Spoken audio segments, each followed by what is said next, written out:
अशोक चौधरी एवं जायसवाल पर लगे आरोपों को सही ठहराया। जनसुराजियों ने नमस्कार।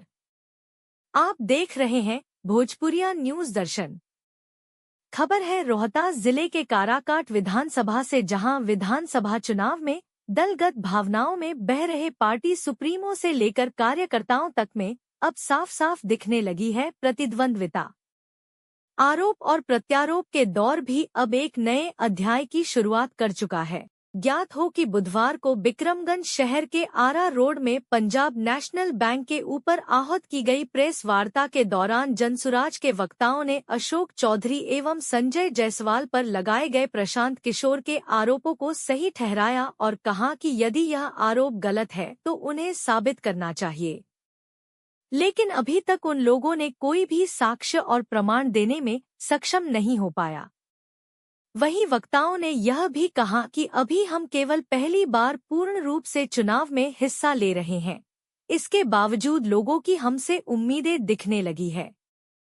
मौके पर अखिलेश सिंह काराकाट विधानसभा के संभावित प्रत्याशी योगेंद्र सिंह, रूबी कुमारी के अलावा कई लोग मौजूद रहे। पहला सवाल आपसे ही है कि जो पीसी रखी गई है इसका उद्देश्य क्या है, और लगातार प्रशांत जी जिस तरीके से एनडीए के नेताओं के ऊपर हमलावर हो रहे हैं भ्रष्टाचार के मुद्दे पर, उस पर आपकी राय क्या है? इस मामले में मेरी राय यही है कि सरकार के जो भी मंत्री, सांसद या विधायक जिन पर ये आरोप लगा है, वो शुचिता की राजनीति का ध्यान रखते हुए अपने तरफ से उस पर या तो सफाई पेश करें, नहीं तो अपने पद से त्याग पत्र दें। क्या जो आरोप लगे हैं, चाहे दिलीप जायसवाल के ऊपर मेडिकल कॉलेज हथियाने का आरोप है, संजय जायसवाल के ऊपर पेट्रोल चोरी का आरोप है, नगर निगम वहीं के नगर निगम ने लगाया है, और सम्राट चौधरी के ऊपर आपराधिक मुकदमे दर्ज रहे, पहले जेल सजायाफ्ता अपराधी रहे हैं, नाम बदला है, और अशोक चौधरी के ऊपर ऐसा आरोप है कि उन्होंने गलत तरीके से जमीन खरीदी है। क्या आरोपों में आपको दम लगता है, सच्चाई है? आरोपों में दम है, बिल्कुल है, सच्चाई है, क्योंकि अभी तक उन्होंने अपने तरफ से कोई सफाई पेश नहीं की है। जदयू पार्टी के प्रवक्ता एमएलसी माननीय नीरज कुमार जी, भाजपा के पूर्व मंत्री माननीय राजकुमार सिंह जी, उन्होंने कल प्रेस कॉन्फ्रेंस में बयान दिया कि हमारे पार्टी के जो भी नेता जिन पर भी आरोप लगा है उन्हें उसमें अपनी सफाई पेश करनी चाहिए। अगर वो सफाई नहीं पेश कर सकते हैं, कुछ तथ्य उनके पास नहीं है, तो उन्हें अपने पद से इस्तीफा देना चाहिए। अशोक चौधरी ने भी 100 करोड़ की मनहानि का दावा किया है। पहले वो अपना तथ्य पेश करें कि ये गलत है उनका आरोप। और जो अभी संजय जायसवाल लगातार हमलावर है प्रशांत किशोर पर, इसको लेकर क्या कहना है आपका? संजय जायसवाल जी पर जो आरोप लगा है उसके बारे में उन्होंने कोई सफाई पेश नहीं की है, न ही उसके बारे में कोई तथ्य उन्होंने उजागर किया कि मुझ पर जो आरोप लगे हैं वो झूठे हैं। जी, एक आखिरी सवाल लेते हैं सर आपसे। आप भी जनसुराज पार्टी के संभावित प्रत्याशी के रूप में सामने आ चुके हैं, तो सवाल ये है कि आप डॉक्टर हैं और आपके नज़र में काराकाट विधानसभा के ज्वलंत मुद्दे क्या हैं, किन मुद्दों पर आप आवाज उठाएंगे? देखिए, सबसे पहले तो यहाँ के जनता की ये शिकायत है कि जो भी जनप्रतिनिधि जीत कर जाते हैं वो दूसरी बार चेहरा दिखाने नहीं आते हैं, जनता से कोई संपर्क उनका नहीं होता है। ये जनता की आम शिकायत है, पहली बात। दूसरी चीज ये है कि जो बेसिक मूलभूत सुविधाएं हैं जैसे शिक्षा, स्वास्थ्य, उसकी स्थिति बहुत अच्छी नहीं है। ठीक है, अगला सवाल है, हमारे साथ हैं, देख सकते हैं आप, योगेंद्र मुखिया जी, लंबा राजनीतिक अनुभव, ये भी जनसुराज पार्टी से संभावित उम्मीदवार हैं। मुखिया जी, आपसे सवाल है कि जनसुराज पार्टी के जो सूत्रधार है प्रशांत जी, लगातार आप देखेंगे एनडीए नेताओं के ऊपर भ्रष्टाचार का आरोप लगातार लगा है, उस पर आपकी क्या राय है? इसमें तो स्पष्ट हो रहा है कि वो भ्रष्टाचार में बिल्कुल संलिप्त है। अगर संलिप्त नहीं होते तो उन्होंने सफाई क्यों नहीं दी? उन्होंने तो स्पष्ट शब्दों में पूछा है कि आप बताइए सम्राट चौधरी जी मैट्रिक कब पास किए, तो उन्होंने क्यों नहीं सफाई दी? कहीं न कहीं गलत है। और 100% प्रशांत जी का आरोप बिल्कुल सत्य है, और बिना प्रूफ के प्रशांत जी कहीं किसी पे आरोप नहीं लगाते हैं। अभी तक उनके नेता बिल्कुल चुप बैठे हैं। यहाँ तक नीतीश जी को भी चाहिए था कि उनके पार्टी के नेता हैं, एनडीए गठबंधन के नेता हैं, उनको सफाई दिलवाएं, अन्यथा उनको बर्खास्त करें अपने पद से। ये अभी तक चाहिए था, जो अभी तक नीतीश जी ने नहीं किया। ऐसा सुनने में आ रहा है कि आप लोग भाजपा और महागठबंधन को डरा कर राजनीति करें, डरा रहे, धमका रहे हैं। इसमें उनको डर बना हुआ है, हम क्यों डराएंगे?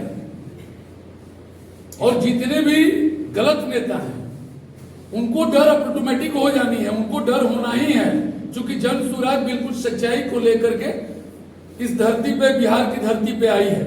जी, एक सवाल है सर मुखिया जी आपसे कि काराकाट जो विधानसभा है चाहे लोकसभा है, दोनों पर पूरे बिहार की नजर रहती है, हॉट सीट भी कही जाती है, और लंबे समय से यहाँ पर पूरे शाहबाद की बात करें तो यहाँ पर महागठबंधन का जो है सत्ता रही है या उनका गढ़ माना जाता है, तो उस गढ़ को कैसे भेद पाएंगे आप?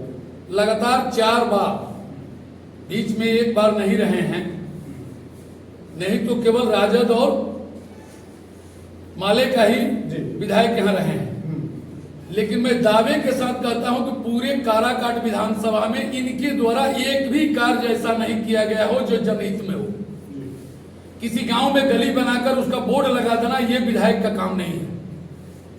हमारे माननीय विधायक जी अरुण सिंह जी जो वर्तमान विधायक है, अभी हाल ही में चौपाल लगा था प्रभात खबर का, जिसमें जब सवाल पूछा गया तो वो कह रहे हैं कि हमें पता नहीं है कि अंजबित सिंह कॉलेज में छात्रावास भी है जो काफी दिनों से बंद पड़ा, जो 4 बार के सिटिंग विधायक हैं।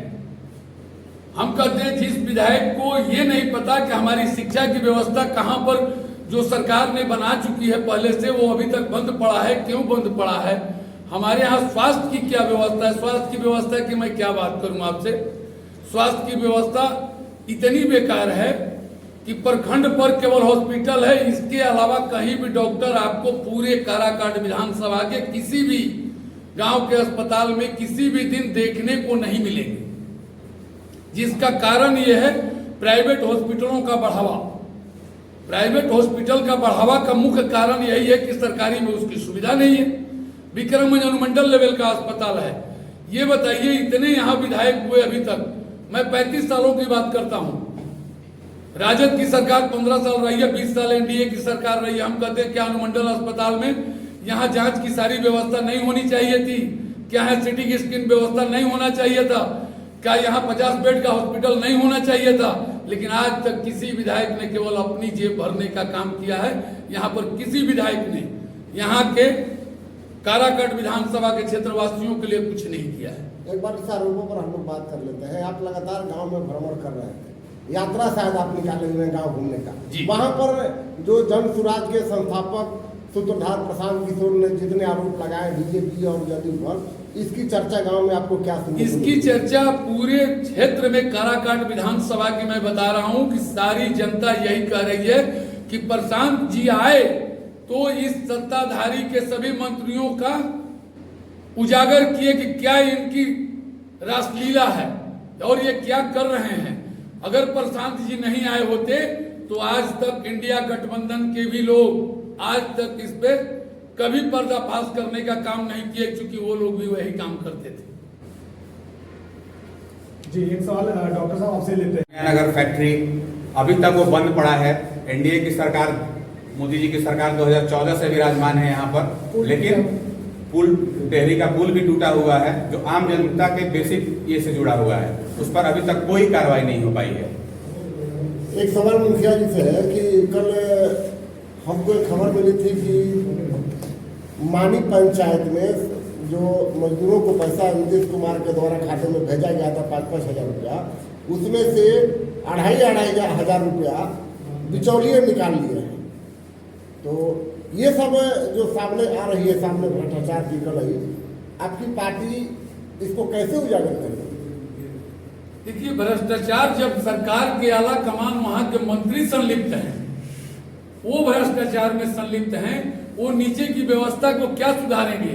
और रही बात ये दलालों का काम है, यहाँ की जनता को मैं एक बार संदेश देना चाहता हूँ पूरे काराकाट विधानसभा का कि ये जो पैसा सरकार डाली है वो आपका श्रम कार्ड पे पैसा डाली है, ये किसी का दिए मंगाया हुआ पैसा या किसी के पैरवी से पैसा नहीं आया है। और रही बात सरकार की, तो मैं इतना बता दूं, सरकार डर गई है प्रशांत किशोर जी से, जन सुराज से सरकार डर गई है। अन्यथा ये 400 से पेंशन 1100 नहीं हुआ रहता। ये प्रशांत जी का डर है, जन सुराज का डर है। आज हम किस मंत्री की बात कर रहे हैं? हम श्रम मंत्री की बात, हम श्रम मंत्रालय की बात कर रहे हैं। आप किस मंत्री की बात कर रहे हैं? श्रम मंत्रालय से जो ये पैसा आया है, ये श्रम कार्ड धारी जितने हैं उनके खाते पे आया। हालांकि पूर्ण रूप से जितने श्रम कार्डधारी हैं उनके खाते पे नहीं आया है, उनके खाते पे नहीं आया है। ये किसी अदर कार्ड पे पैसा नहीं, उसके खाते पे आया है। तो जो भ्रष्टाचार हुआ इसमें उसमें मंत्री का कितना रोल है? उसमें भ्रष्टाचार, हम मंत्री का इस पे डायरेक्ट आरोप नहीं डाल सकते, क्योंकि ये पैसा यहाँ के लोकल क्षेत्र के बिचौलिए के द्वारा आधा लिया गया है, ये किसी मंत्रिमंडल को नहीं गया है। स्वास्थ्य को लेकर क्या समस्याएं सामने आ रही है, किन मुद्दों पर आप बात करना चाहते हैं? विक्रमगंज एक अनुमंडल स्तर का शहर है, ठीक है। यहाँ जो अनुमंडल अस्पताल है सिर्फ वो नाम के लिए अनुमंडल अस्पताल है। जो बेसिक सुविधाएं होनी चाहिए, जो मूलभूत सुविधाएं जनता को मिलनी चाहिए, चाहे वो जांच की व्यवस्था हो या सर्जरी की व्यवस्था हो, उनको इन सब मूलभूत सुविधाओं से वंचित रखा गया है। केवल नाम के लिए वो अस्पताल है और इलाज के नाम पर जो सुविधाएं उपलब्ध होनी चाहिए वो मौजूद नहीं है। पार्टी अपने रोड मैप के अनुसार काम करेगी या क्षेत्रीय मुद्दे पर, क्या कहेंगे? पार्टी का रोड मैप है, पहला उन्होंने परिवर्तन की क्रांति का बीज बोया है, जो एक बहुत ही क्रांति का रूप ले चुका है, जिससे पक्ष और विपक्ष दोनों की चूल हिल गई है। ये आप देख रहे होंगे, कोई परिवार में ही घिर गया है तो कोई अपने पार्टी में सफाई देते हुए अपना दस्तावेज खोज रहा है कि मैं क्या सफाई दूं प्रशांत जी के आरोपों पर।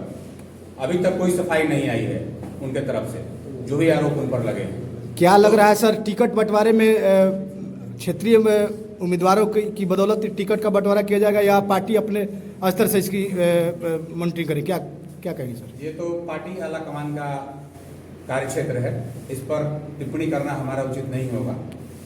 जनसुराज की एक महिला लीडर भी बैठी हुई है, इनका नाम रूबी जी है। अच्छा, आप गाँव घूम रही हैं या नगर में पहले जो घूम रही है, आप क्या लगता है यहाँ के लोग बदलाव के मूड में है? एकदम है बदलाव के मूड में, महिला तो सबसे ज्यादा है। क्या महिलाओं के पास मुद्दा है बदलने का? मुद्दा तो बस स्कूल और जो शिक्षा के है, बच्चे लोग उसको पढ़ नहीं रहे, गरीबों का बच्चे है ना। पहला मुद्दा उन लोग का पढ़ाई है, और दूसरा मुद्दा है कि नीतीश जी बार बार उन लोग को यही कहते हैं कि इतना पैसा देंगे, इतना पैसा देंगे, अभी तक एक पैसा आया नहीं है उन लोग को। कल भी हम गए हैं क्षेत्र में, नोखी परासी है ना, नोख परासी, वहाँ औरत लोग का यही मुद्दा था कि मैम पैसा कब आएगा। हम कहे हमारा पार्टी तो है नहीं कि हम पैसा देंगे, आप लोग समझिए। कोई खुश नहीं है उन लोग से। कहने के लिए एक विनती करना चाहता हूं कि एक बार आप जन सुराज की सरकार लाएं, एक बार मौका दें। मैं आपको विश्वास दिलाता हूं कि 35 साल के राज में काराकाट विधानसभा में जो विधायक ने नहीं कर दिखाया है वो मैं आपको 5 साल में करके दिखाऊंगा। यहाँ के नौजवानों के लिए प्रशांत जी ने कहा है, बच्चों के लिए 15 साल तक के बच्चे की शिक्षा की व्यवस्था की जाएगी। मैं कहता हूं मेरा जो भी निधि या फंड अगर मैं चुनाव जीत के जाता हूं आता है तो सर्वप्रथम मैं तीनों प्रखंड में 1 साल के अंदर डिजिटल लाइब्रेरी बना करके उच्च शिक्षा के लिए सभी नौजवानों को देने का काम करूंगा।